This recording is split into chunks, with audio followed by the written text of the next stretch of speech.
ilmu agama akan mengawasi kita. Sebelum makan, sebelum minum, sebelum berteman, sebelum mencari pendapatan, maka ilmu agama akan berbicara dengan kita. Ini boleh atau ini tidak boleh.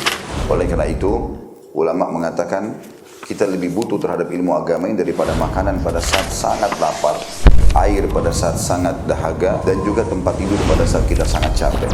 Ghazwa TV, media dakwah masa kini. Alhamdulillahilladzi khalaqal mauta wal hayata liyabluwana ayyuna ahsanu amala. Wa asyhadu an la ilaha illallah wahdahu la syarika lah. Wa asyhadu anna Muhammadan abduhu wa rasuluhu la nabiyya ba'dah. Sallallahu alaihi wa ala alihi wa ashabihi wa man sara ala nahji ila yaumiddin. Amma ba'd. Fa usikum wa nafsi bitaqwallah. فإنها وصية الله الأولين والآخرين. قال الله تعالى ولقد وصينا الذين أوتوا الكتاب من قبلكم وإياكم أن اتقوا الله. وقال يا أيها الذين آمنوا اتقوا الله حق تقاته ولا تموتن إلا وأنتم مسلمون. وقال النبي صلى الله عليه وسلم فإن أصدق الحديث كتاب الله وخير الهدي هدي محمد صلى الله عليه وسلم وشر الأمور محدثاتها فإن كل محدثة بدعة وكل بدعة ضلالة وكل ضلالة في النار. Saudara-saudaraku sekalian, rahimani wa rahimakumullah. Dalam hidup ini kita seringkali terlalu sibuk mengejar dunia. Pagi bekerja, sore kejar setoran, hari libur pun dipakai untuk mencari tambahan.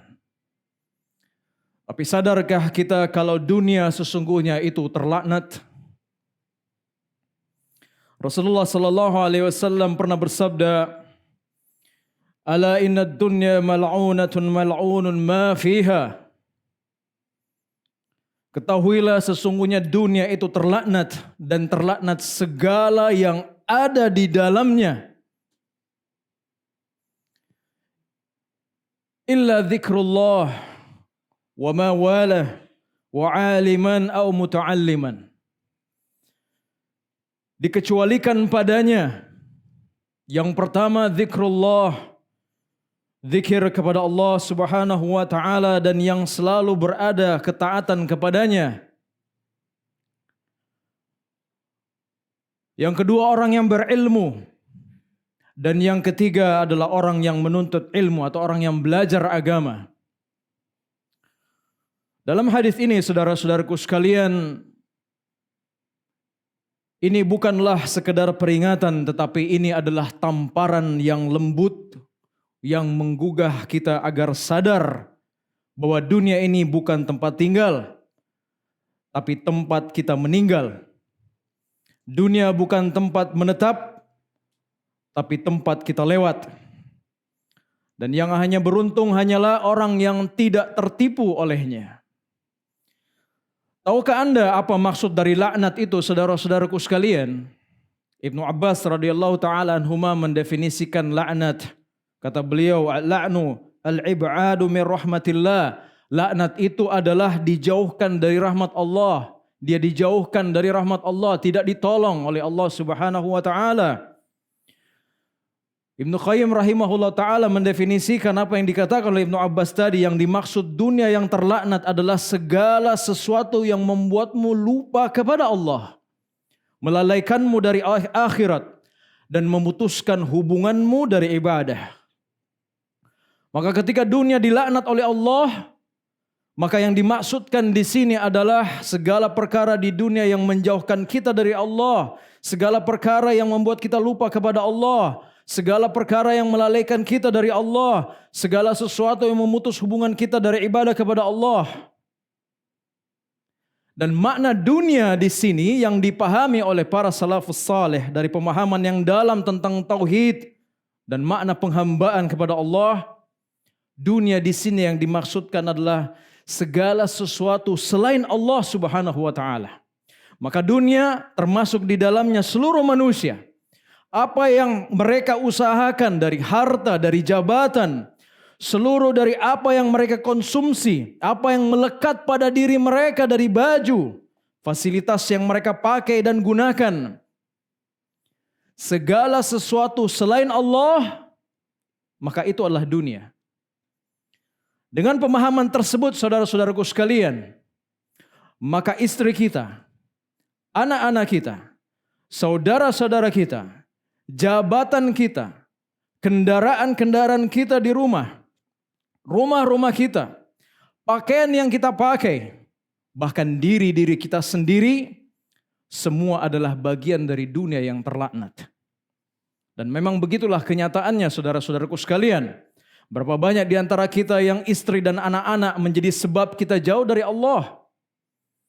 Berapa banyak dari harta yang kita miliki tapi membuat kita lalai dari beribadah kepada Allah Subhanahu wa taala, tersibukkan dari berzikir. Bahkan harta membuat kita berani bermaksiat kepada Allah yang malah memberi kita rezeki. Perkara sekecil pakaian yang melekat di tubuh kita, dia bisa menjadi sebab dosa tatkala pakaian yang dipakai mengantarkan kepada dosa. Apakah dengan bersombong dengannya atau tidak menutupi apa yang seharusnya ditutupi dari aurat kita?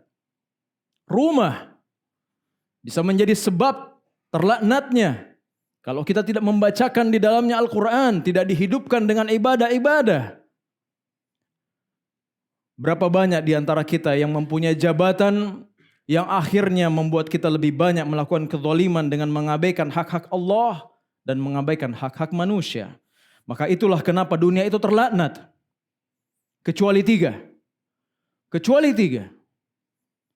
Nabi mengecualikan 3 perkara yang tidak terlaknat. Yang pertama, mereka yang senantiasa berzikir kepada Allah, senantiasa mengingat kepada Allah. Baik ketika mereka di rumah, di kantor, di seluruh aktivitasnya. Baik mereka sedang berjalan. Mereka senantiasa mengingat Allah melalui lisannya. Mengingat Allah melalui hatinya. Selalu mengindahkan syariat Allah dalam setiap sendi aktivitasnya. Selalu merasa diawasi oleh Allah Subhanahu wa taala. Selalu merasa takut pada Allah Subhanahu wa taala. Yang kedua, seorang alim. Seorang yang berilmu, yang memberi manfaat bagi manusia. Melalui ilmunya, dia menjadi tauladan yang baik melalui perbuatannya, melalui lisannya, melalui akhlaknya. Dia menyuruh kepada tauhid dan sunnah, yang menyuruh manusia kepada kebaikan.